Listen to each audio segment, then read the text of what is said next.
வீட்டில் மதியம் என்ன சாப்பாடு வாங்க வீடியோக்குள்ளே போய் பார்த்தலாம்.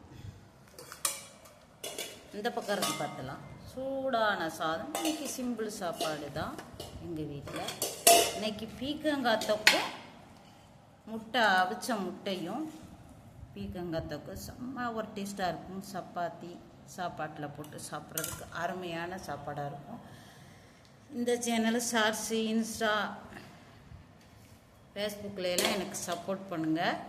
இப்போ நான் ஷார்ட்டுக்கு போயிட்டு வந்துடுறேன். ஷார்ட்ஸுக்கு போயிட்டு வந்துட்டு சாதம் போட்டாச்சு, பீக்கங்காய் தொக்கையும் எடுத்து வச்சாச்சு, அவிச்ச முட்டை பக்கா டேஸ்ட்டில் இருக்கும். கொஞ்சம் போட்டு பரட்டினா கூட போதும், இவ்வளவு போடணும்னு அவசியம் இல்லை. போட்டு நல்லா பெரட்டி அந்த பீக்கங்காயெல்லாம் நல்லா வெந்துருச்சு பாருங்கள். கடா பீக்கங்காய் வைக்கணும். பீக்கங்காய் நல்லா வெந்துருச்சு. பீக்கங்காய் வைக்கிறேன்.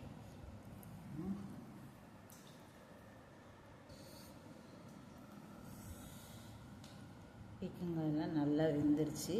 ஹேருக்கெலாம் அவ்வளோ நல்லதுங்க. கொஞ்சம் போட்டு பரட்டினா கூட போதும், செம்ம டேஸ்ட்டாக இருக்குங்க. சாப்பிட்டு பார்ப்போம். எல்லாம் சாப்பிடுவாங்க.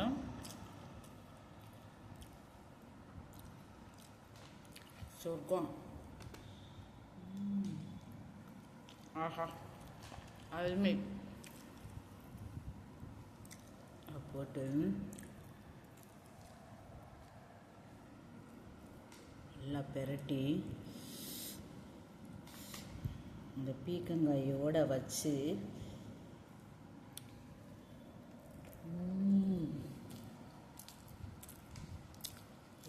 தொப்பை வச்சு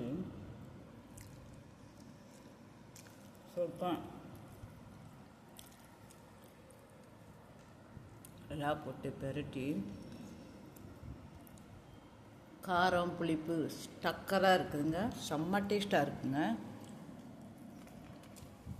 கரெக்டான காரம், ஓவர் காரம் இல்லாமல் மீடியமாக இருக்குது காரம்.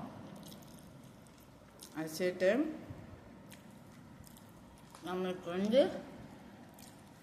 வெங்காயம் நல்லா குக் ஆகிருக்கு. ரொம்ப கருகாமல் கண்ணாடி பதத்துக்கு இருக்குது. வெங்காயம் கருகிச்சுன்னா டேஸ்ட்டே மாறிடும். நம்ம போட்ட மசாலாக்காவும் கரெக்டாக இருக்குது, அருமையாக இருக்குது. சாப்பிட்றலாம்.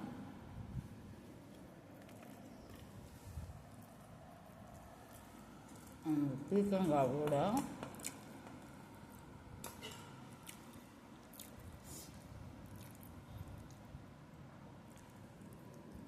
சொர்க்கம்.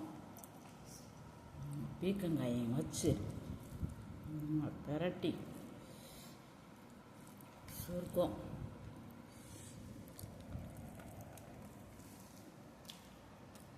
பீக்கங்காய் ஹேருக்குலாம் அவ்வளோ நல்லதுங்க.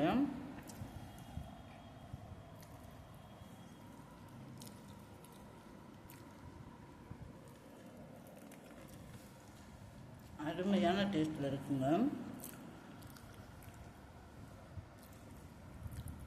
போட்டு பிசைச்சு பெரட்டி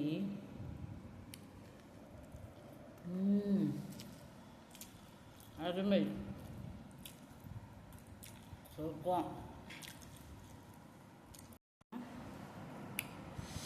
நல்லா போட்டு பெரட்டி செம்ம டேஸ்ட்டாக இருக்குங்க.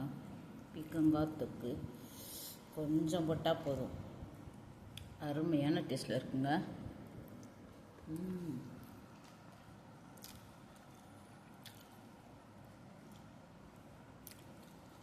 சொர்க்கம். வீடியோ ரெண்டு போகுது கற்பனைக்கு. இந்த சித்ராஜலட்சுமிக்கு subscribe, support, like, share, comments please support பண்ணுங்கள்.